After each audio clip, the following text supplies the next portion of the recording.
Mudou a cabeça, a história, a vida de todo mundo na minha casa, né, Claudinha? Assim, a gente passou por dificuldades que... a ponto de, às vezes, ter que escolher entre comprar um remédio e ter que comprar comida. Porque sempre foi tudo muito difícil na minha casa. Meu pai é funcionário público, minha mãe era doméstica. Eu perdi minha mãe de uma forma muito brutal e era a pessoa que mais me ajudava, sabe? Minha mãe era... Ela teve 2 filhas mulheres, então, quando o Lucas nasceu para ela, foi, sabe? E perder minha mãe foi muito difícil para mim, ainda mais da forma que foi. Minha mãe foi tirada. A vida da minha mãe foi tirada. Então, eu naquele momento, por mais que eu tivesse algumas pessoas que me ajudassem, eu me senti muito sozinha, porque eu não tinha minha mãe. Então, era tudo muito difícil. E hoje, eu me vejo como uma mulher que, assim, às vezes até eu me assusto com o que a cannabis fez, com o que a maconha fez na minha vida. Uma mulher que vivia de salário mínimo, do filho, que às vezes não sabia se comprava o remédio ou se comprava comida. Muitas das vezes, minha sogra que ajudava a gente com cesta básica. Hoje, além de eu ter um emprego, eu tenho 23 funcionários. Eu não só tenho um emprego hoje, como eu gero emprego. E aí eu busco dar oportunidade para mães atípicas como eu. Eu tenho uma acolhedora na Abra Rio hoje, a Angélica, que ela é mãe de autista. E ela ficou durante anos fora do mercado de trabalho, exatamente por ter um filho com autismo severo, não conseguia ficar na escola, então ela não tinha como trabalhar. E ele, depois, com tratamento com a cannabis, ela é uma dessas mães que vem lá de trás, começou comigo no projeto, depois começou a usar o óleo da Abrace. Quando a gente fundou a Abra Rio, ela começou a utilizar o óleo da Abra Rio e eu falei, você vai trabalhar comigo. Ela, mas como que eu vou trabalhar? Eu tenho que cuidar do João. Eu falei, a gente começa do jeito que der.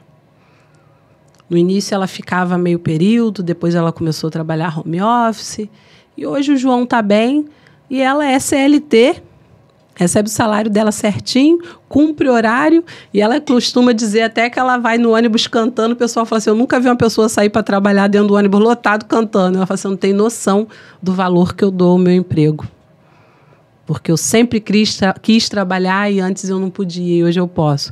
Então eu valorizo muito isso, de dar oportunidade para mães como eu poder voltar também ao mercado de trabalho, sabe? E aí você vê a proporção da maconha, não é? O tratamento é importante, o óleo é importante, sim. Mas olha quanta coisa que muda. Até uma mãe poder voltar ao mercado de trabalho. E você sofreu preconceito com a família, com a comunidade, com os amigos? Alguém te criticava por causa da sua militância? Muito. Sofro até hoje. Só que eu aprendi a lidar, né? O Lucas também já sofreu preconceito. Ainda mais que é um rapazinho, né? Exatamente. Eu até hoje escuto diversas, tem piadinhas. O Lucas começou a fazer o tratamento em 2014 com a cannabis, em estado vegetativo. Em 2016, eu levei o Lucas na Marcha da Maconha. E o meu filho andou toda a orla da praia com a mãozinha para o alto, gritando maconha. E aí, na hora da gente ir embora, isso sem ter uma crise. Um menino que antes, se eu falasse assim, Lucas, nós vamos sair, ele já convulsionava. Tudo fazia ele convulsionar. Calor, frio, susto, alegria, tristeza, tudo fazia ele convulsionar. Meu filho participou da marcha, andando toda a orla.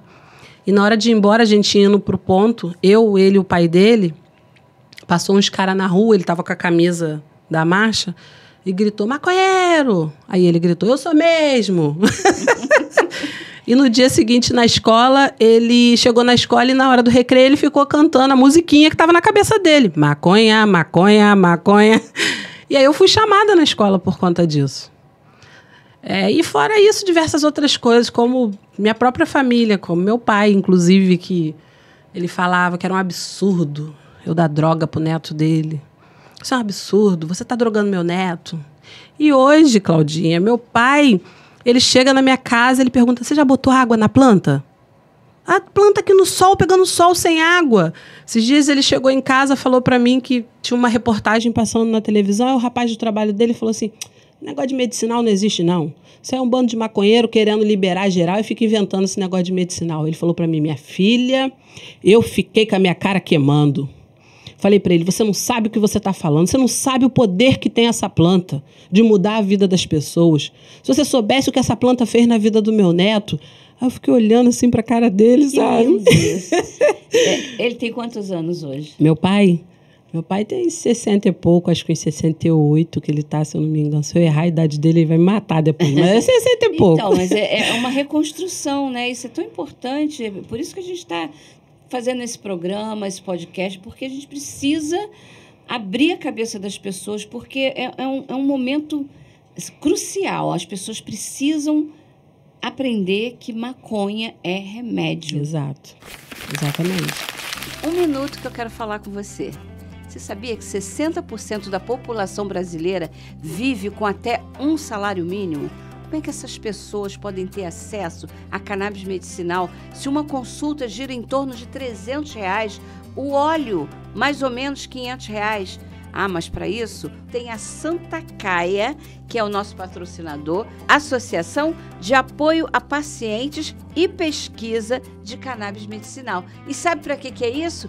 Para facilitar o seu acesso no tratamento com cannabis.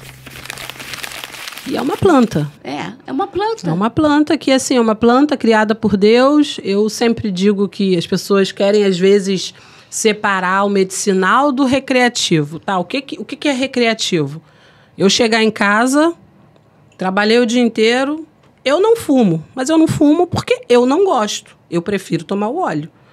A gente tem que entender que o que faz mal não é fumar, é a forma da utilização. Então, você precisa ir no médico, para você saber a melhor forma de utilização, né, da maconha.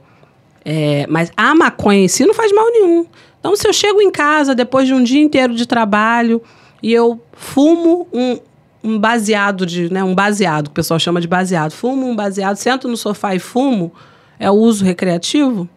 E se eu chegasse, a gente está falando de uma planta, e se eu chegasse, sentasse no sofá e tomasse um copo de chá de erva cidreira? Era erva cidreira recreativa? Não, pois é. É planta também, né? É planta também. Então, assim, a gente precisa... Mas chegar em casa estressado, cansado e tomar um Rivotril, pode? Pode. O Rivotril... Exatamente. Vai te deixar calmo, né? Frontal, Exatamente. Rivotril.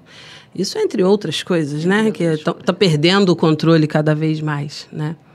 Infelizmente. Então, eu acho que a gente precisa, sim, eu parabenizo vocês por fazer esse programa. É muito importante a gente levar a informação. Eu acho que essa é uma das maiores missões da Abra Rio. Não só levar acesso ao tratamento, mas de levar acesso à informação certa. Porque o que mais tem aí é a gente levando informação errada. Sim.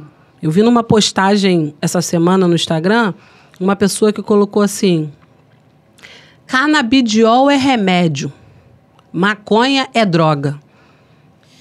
Aí eu não aguento. Meu marido fala assim, você não tem que ficar respondendo. Mas coça, né? Coça. Aí eu fui lá, botei assim, desenha. Senhora, com todo respeito, canabidiol é uma das centenas propriedades terapêuticas que existe na maconha. Então, assim, é importante falar. Com certeza. É importante falar. E eu falo maconha, porque é importante falar maconha? Porque é maconha. Sim, a gente não chama alface pelo nome científico? Exatamente. Se a gente não falar maconha, as pessoas vão continuar querendo separar o canabidiol, o THC, da maconha. Exatamente. E não tem como separar porque é maconha. Exato. Então, tem que falar para quebrar mesmo. Tem que falar. Exato. E as pessoas falam muito em uso de droga. Quem não usa droga hoje? Fala pra mim uma pessoa no Brasil que não utilize droga. Novalgina. Sal, açúcar, Coca-Cola. Açúcar é o pior deles. Exatamente. E eu sempre digo... fala, né? Quando eu palestro, as pessoas ficam até meio assim assustadas, que eu já começo a palestra falando assim: eu livrei o meu filho das drogas.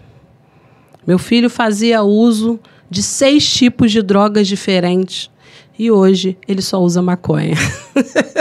Fantástico, fantástico. E aí, gostaram desse corte com a Marilene da Abra Rio? Gente, se você gostou, assista os outros cortes. Tem muita coisa importante que você ainda não viu. E se gostou mesmo, curta, compartilhe e comente, porque isso é muito importante pra gente.